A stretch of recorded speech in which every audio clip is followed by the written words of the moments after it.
Hey everyone, and welcome back to the channel. Today, we're diving into a story that, honestly, it just chills me to my core. It's one of those cases that makes you hug your loved ones a little tighter and question everything you think you know about family. This isn't just a tragedy. It's a betrayal so profound, it's hard to even wrap your head around. We're talking about Carter Bennett, a 16-year-old kid who had his whole life ahead of him, a kid who deserved so much more than what he got. And the person who took it all away? His own mother. Yeah, you heard that right. His own mother. This story really kicks off with a gut-wrenching realization: something is wrong. It was a Monday, and alarm bells were ringing. Not in a loud, clanging way, but in that quiet, persistent way friends feel when someone they love just disappears from the radar. Carter Bennett's friends, a tight-knit crew, hadn't heard from him in days. For anyone else, maybe that's a normal weekend, right? But for Carter, no, absolutely not. This kid was connected. He was always there, always replying, always part of the conversation. So when his text went unread, his calls unanswered, a cold dread started to set in. They first tried to get police to do a welfare check on Sunday. Nothing. Can you imagine that feeling? Knowing in your gut that something is fundamentally wrong? Pleading for help and nothing happens? It's infuriating. But Carter's friends, they didn't give up. They pushed again on Monday, and this time, officers finally headed to the address on the 3200 block of Lightfoot Drive in St. Charles, Missouri. And what they found there? It's the stuff of nightmares. As soon as they approached the home, before even stepping inside, a foul odor hit them. That unmistakable smell, you know the one. It screams decay. It screams death. And just like that, the worst fears of his friends were confirmed. What started as a missing person alert, a few worried texts, had just morphed into a full-blown homicide investigation. The discovery wasn't just a body. It was the shattering of a young life, exposed in the most horrific way imaginable. Let's rewind a bit, because to understand the depth of this tragedy, we need to understand Carter. Carter Bennett, at just 16 years old, wasn't just some kid. He was, by all accounts, a force of nature. Friends described him as hilarious, polite, hardworking, and just genuinely sweet. A kid who loved life. Think about that for a second. 16. That's an age of boundless energy, of first loves, of dreaming big. That's prom season, driver's licenses, figuring out who you are and who you want to be. Carter was right in the middle of all that. He was popular, beloved, the kind of friend you could always count on. One of his friends said, and I quote, "He had the biggest heart." Another just told reporters he was a good kid. Simple, but sometimes the simplest words carry the most weight. He poured himself into things. He was dedicated, especially at the gym. His coach, grappling with the news, actually said that Carter's dedication there was irreplaceable. You know, when a coach says that, it's not just about athletic prowess. It's about character, about showing up, about the effort you put in. And you have to wonder, don't you, if that gym, that place of physical exertion and focus, was also his escape? Was it a sanctuary from whatever battles he was fighting at home? We all need that, don't we? A place where we can just be, where we can leave the noise and the struggles of our personal lives at the door. For Carter, it seems the gym might have been that refuge, a brief respite from a reality that was clearly more complicated than anyone outside his immediate circle truly understood. Because here's the thing about Carter's home life. It wasn't a picture-perfect family dynamic. His mother, Krista Roy, 47, was, let's just say, she raised some eyebrows. While Carter was out there living, loving, thriving, despite everything, his mother's presence in his life, according to his closest friends, was minimal, even strange. Imagine being 16 and the people closest to you describe your mother as strange. It's not just a casual observation. It speaks volumes about an atmosphere, a feeling. Was it neglect? Was it something darker? We're about to find out. This wasn't a case where the red flags were flapping wildly in the wind for everyone to see. Sometimes, the most dangerous situations are the ones that are cloaked in quiet dysfunction, hidden behind closed doors, only hinting at the turmoil within. You know, we often talk about cycles of abuse, right? That pattern of charm, then conflict, then an apology, then control. It's insidious. It erodes your sense of self. It makes you question your own reality. And while we don't have direct quotes from Carter describing abuse, the pieces we're gathering, the observations from his friends, they paint a picture.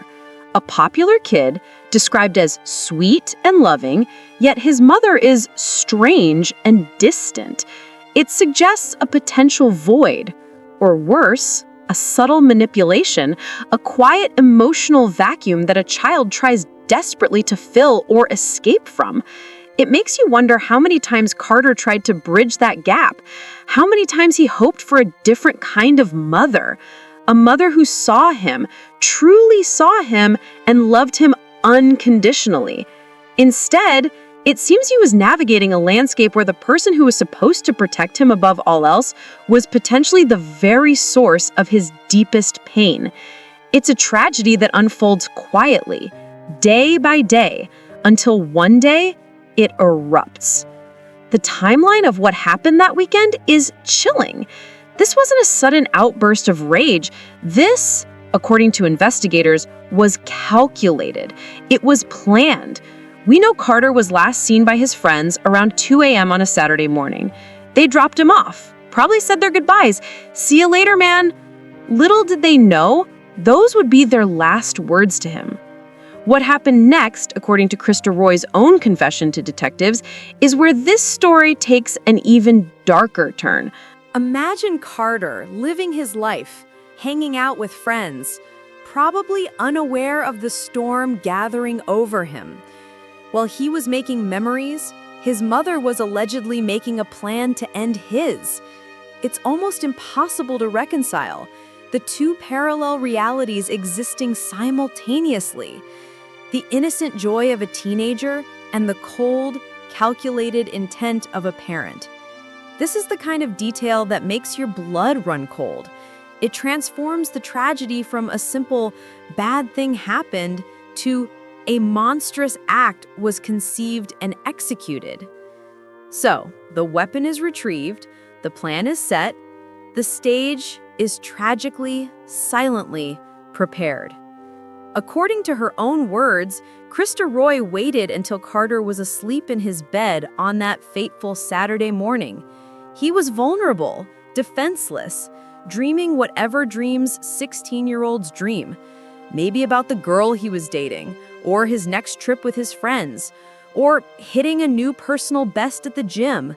And while he slept, the person who should have been guarding his safety became his executioner. Roy confessed that she entered his room and shot him several times while he was still unconscious.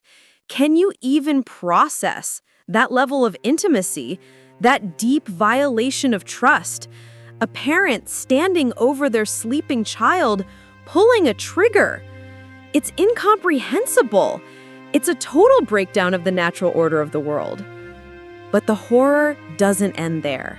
In a truly gruesome, almost cinematic detail, the kind of detail that makes you want to look away but compels you to keep listening, Roy said she then laid down with him. She was caressing him, and he was still alive. Think about that moment. The initial shots didn't immediately take his life. The boy who was supposed to be safe in his own bed was now struggling for breath, for life. And in his final moments, in his confusion and his pain, he didn't cry out for the police or a friend or his father.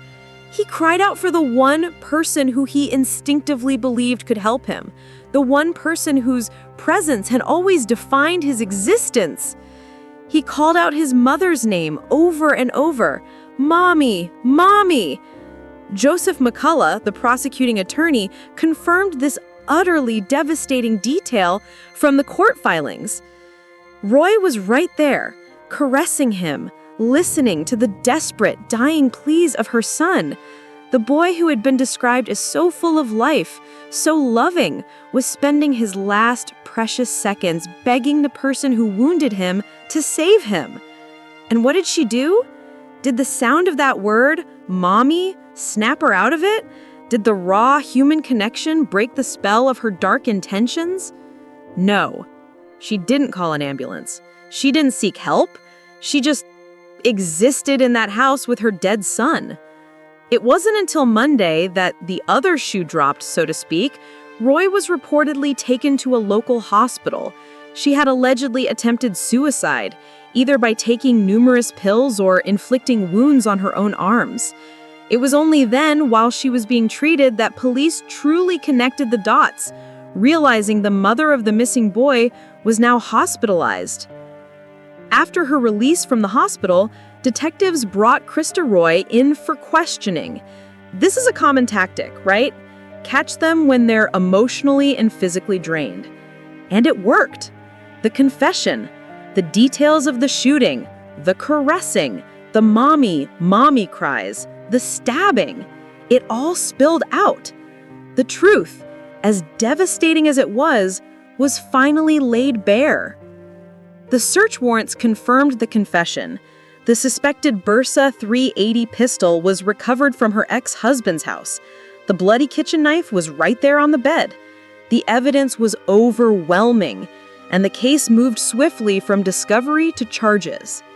On Tuesday, the St. Charles County Prosecuting Attorney's Office formally charged Krista Roy with first-degree murder and armed criminal action. The arrest was made, and she was booked into the St. Charles County Jail. The judge, clearly recognizing the severity and premeditation of this violent act, set her bail at a staggering $1 million cash-only bond. That kind of bond screams, "You are a danger, and we are not taking any chances." But the legal proceedings are just beginning.